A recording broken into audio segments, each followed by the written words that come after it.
What's up everyone, I'm here with my friend Jackson, and in this video we're going to talk through how he sold over $600,000 in 1 month with Amazon Online Arbitrage last December.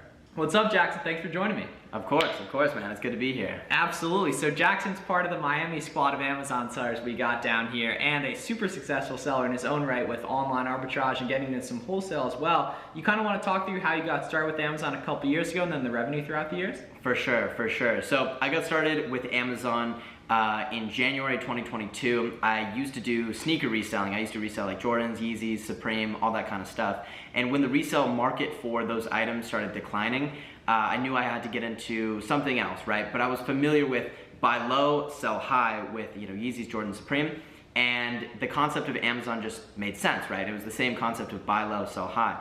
So getting into Amazon in January of 2022, I was able to quickly get into doing online arbitrage, buying items online from retailers like Kohl's, Nike, things like that, and really scaling up from there. So my first month I did 2,000 in sales. My second month I did 20,000, then 40,000, then 80,000, then 90,000, 90,000, and then 130,000. And I've just been scaling up since then. I've done over $5.5 million in sales since I started just over a year and a half ago. Yeah, which is crazy. It's like coming up on 2 years in January. And what we specifically want to talk about in this video is actually like December and Q4 strategy. So obviously, as people saw in the title and the intro, you did over 600,000, which is probably over $100,000 in profit last December. So can you talk through kind of that entire setup? Because you also did that remote, you have prep center. So let's dig in on how you actually made that happen. For sure. So the reason I was able to do so much in December was a little bit based on getting a little bit unlucky.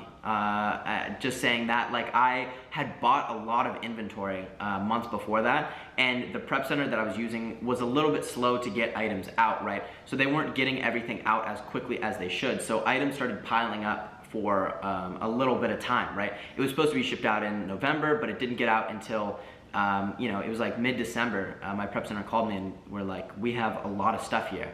And I was like, okay, what are we gonna do about this?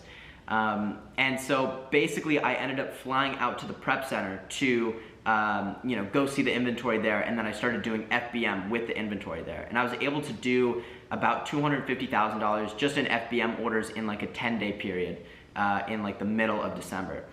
The rest of that was through of the sale of the 700,000 in sales. It was through FBA, which I had shipped in a little bit before. The key with this was really just going deep on certain websites that I knew were able to let me order like large quantities of items through their website. Some websites will cancel you a lot, but I just try to stick to the ones that I've either found workarounds or websites that just don't cancel me. So going really deep on those websites and then going really deep on the products that I was buying really helped me, buying 100 to 400 to 1,000 units for each of these SKUs, and just going deep rather than wide, going deep. Yeah, one thing I think I'm a lot better at explaining this year that I hadn't in past years, just with the stuff I've been putting out, is how it takes a lot less suppliers than a lot of people think, and it also takes a lot less ASINs than a lot of people think, and that the majority of your results come from like the 80-20 rule is like a typical name for this basically, but the majority of your results come from a small subset of your inputs basically, right? So how many main suppliers do you think really made like 80, 90, 95% of the results possible? Probably 4, maybe 5. Yeah, exactly. So like for those of you guys watching this, the key is testing enough and finding those websites that let you buy a lot, that have good deals, that you know how to get good deals on those products, right? So you said it was right around like a 50, 60, 40 split, a little bit higher FBA and also a ton of FBM as well? Yeah, it was majority FBA, and then it was like a big chunk of FBM, maybe 35-40% FBM. And that's different than what most people are gonna have set up, because you didn't have your own warehouse, you were doing it fully prep center, which is definitely, as you've seen, a little risky to do FBM through a prep center. Definitely still possible, but what are some tips in terms of whether it be sourcing products for FBM or just overall FBM strategy in December? Because I think that reduces a lot of people's risk, it compresses the cash flow cycle, and they can move a lot quicker. So I think a lot of people should be doing that. What are your thoughts? Yeah, like in terms of like doing FBM for people? Yeah, FBM, like definitely doing FBM in December is amazing, because in December everybody's going to be selling out of their products that are FBA, and the prices are going to start to go really high for a lot of items. And so if you are able to have those products in stock, FBM, if you buy it, let's just say on Black Friday or something, and then you can FBM and ship it to a customer like the week before Christmas, the margin is insane. The margin is insane. During December, like a lot of the items I was selling, it was like 50% higher.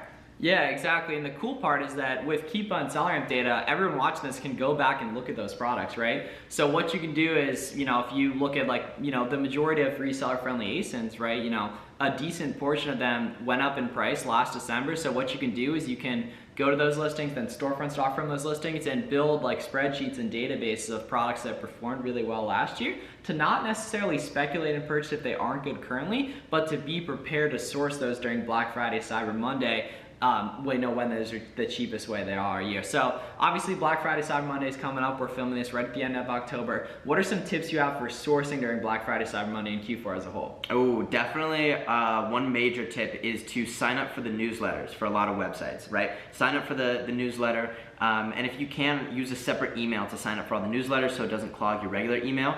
But having a separate email that you sign up for all the newsletters, on Black Friday, just check your email.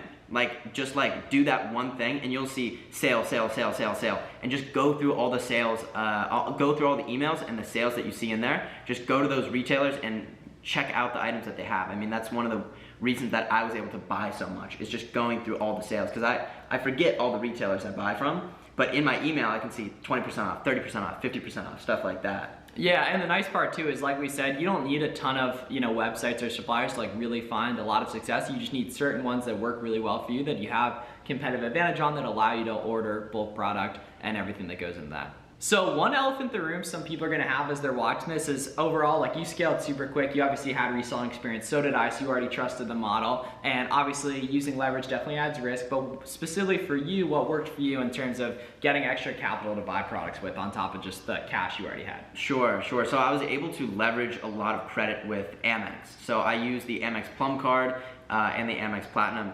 And with the Plum card, they give you an extra 30 days on the statement to pay it off. So it's like a total of 60 days after close to pay it off. And so I was able to spend like $275,000 on that card.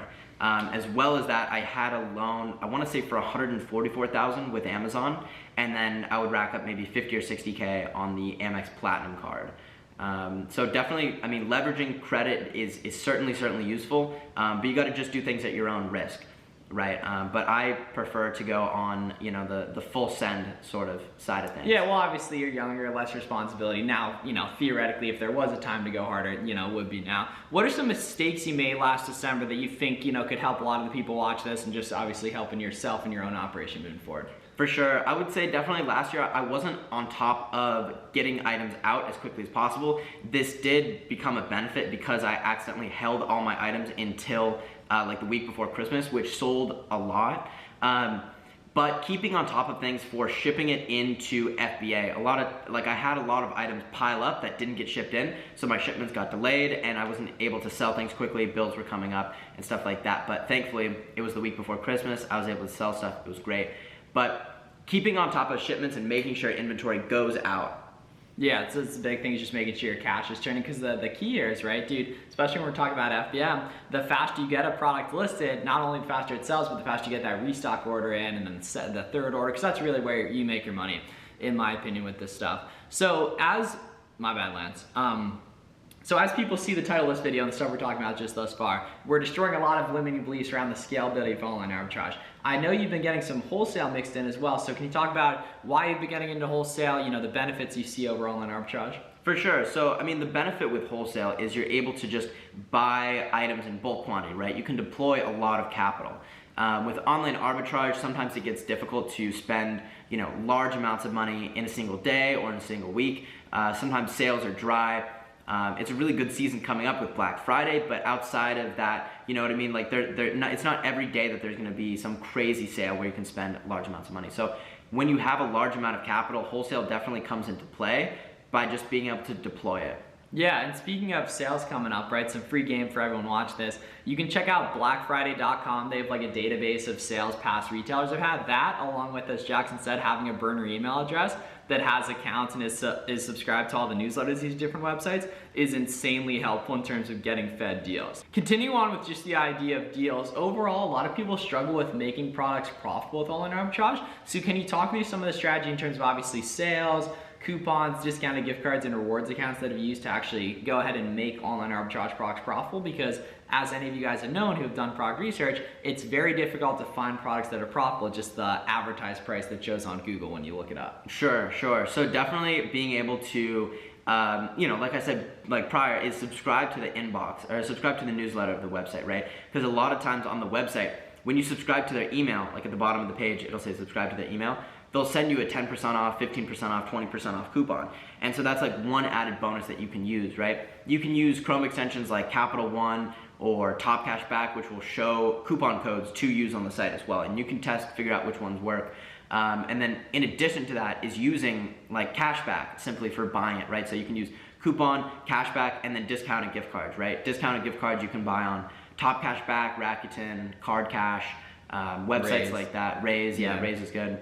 And just stacking all those different kinds of discounts, just lowers your price. You make more money. Another thing people are going to be watching this video wondering is, okay, what types of products should I actually be looking for Q4? So did you switch up your strategy or Q4? Did you double down on what was already working? I just doubled down on what was already working for me. I used to be buying a lot in the sportswear and shoes category of things. And so I just doubled down on the websites and retailers I was familiar with, as well as the coupons and like the cashback I was familiar with for those websites. So it's already in my mind. They just had additional cashback, additional coupons, and then restocks of items that came up. So like being on top, planting the seeds of learning what, where, and what to buy like months prior, and then just seeing that go on discount even deeper. Was really like what helped me just deploy a lot of capital quickly. Yeah, man, because when you operate in one sphere, whether it be like certain brands or whatever, you start to get a sense of like what prices need to be for you to be profitable, and then during December those prices go up so you can pay more for the same products. You know these websites well, you know which are bulk friendly, which is awesome. So I know how much of a mess online arbitrage can be in terms of staying organized. I've had some similarly big months. In the past almost 500K 30-day period last December. Keeping organized with all your orders, discounted gift cards, all that stuff can be a mess. You have a really good free resource for the people that you give away. So can you talk about what that is and how people can get it? Sure. So I used to be, super disorganized with my business, right? Everything was everywhere. And so to solve this, I started using a software called Airtable. Airtable is kind of like Google Sheets, but it just makes things so much easier to understand, sort through the data, have different tabs to see stuff, and store information. And so I use Airtable to basically keep track of the places I order stuff from, the coupons that I use on websites, the discounts I use, my gift cards, things like that, right? And so I spent I spent like 100 to 200 hours like building this actually. So sick, and, yeah. And I'm giving it out completely for free. So follow the man on Twitter, right? Yeah. And it's on his pinned tweet right there. So I'm gonna link that down in the description. It's Jackson AMZN, yeah. Yep. So check that out. You can get the Airtable template right there. And then if you guys want like more really tactical Q4 sauce, just check the other videos I've posted in the last couple weeks. It's like a merchant fulfilled guide, Q4 mistakes, a full Q4 domination guide, and everything. So yeah, it's pretty fun stuff. And everyone, Jackson AMZN on Twitter. Jackson AMZN, yeah. Cool. So that's linked down below. Go check that out on the Airtable right there. And I appreciate you coming on again, man. Yes, sir, brother. Sweet. Thanks everyone for watching. Take care.